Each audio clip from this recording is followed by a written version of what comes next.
Charleston sous le choc après le massacre de paroissiens dans une église noire. Des centaines de personnes ont veillé aux chandelles en hommage aux 9 victimes de la pire tuerie raciste de l'histoire récente des États-Unis, survenue dans cette ville de Caroline du Sud d'ordinaire paisible. L'auteur présumé, un jeune blanc de 21 ans, a été capturé et incarcéré. Contenant à peine sa colère, Barack Obama a appelé une nouvelle fois à un meilleur encadrement des ventes d'armes à feu. Nouvel échec des négociations alors que le scénario du défaut de paiement de la Grèce se rapproche. La réunion des ministres des Finances de la zone euro n'a rien donné jeudi soir à Luxembourg. La rupture est à 2 doigts d'être consommée entre Athènes et ses créanciers.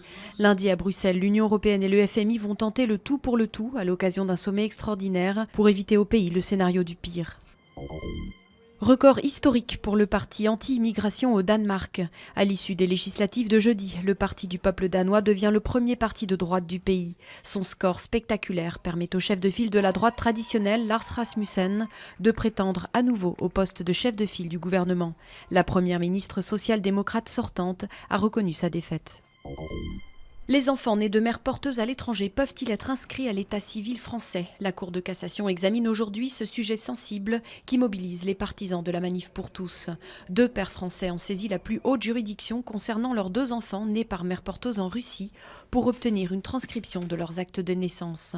La France, qui interdit la gestation pour autrui sur son territoire, avait été condamnée par la Cour européenne des droits de l'homme pour son refus de reconnaître les bébés nés par GPA à l'étranger. Être gaucher ou droitier n'est pas réservé qu'aux humains. Des scientifiques viennent de découvrir que les kangourous aussi ont une forte préférence dans l'usage d'une de leurs mains pour leurs tâches quotidiennes. Mais contrairement à l'homme, les marsupiaux d'Australie seraient le plus souvent gauchers, selon cette étude qui apporte un nouvel éclairage sur un aspect unique de l'évolution des mammifères.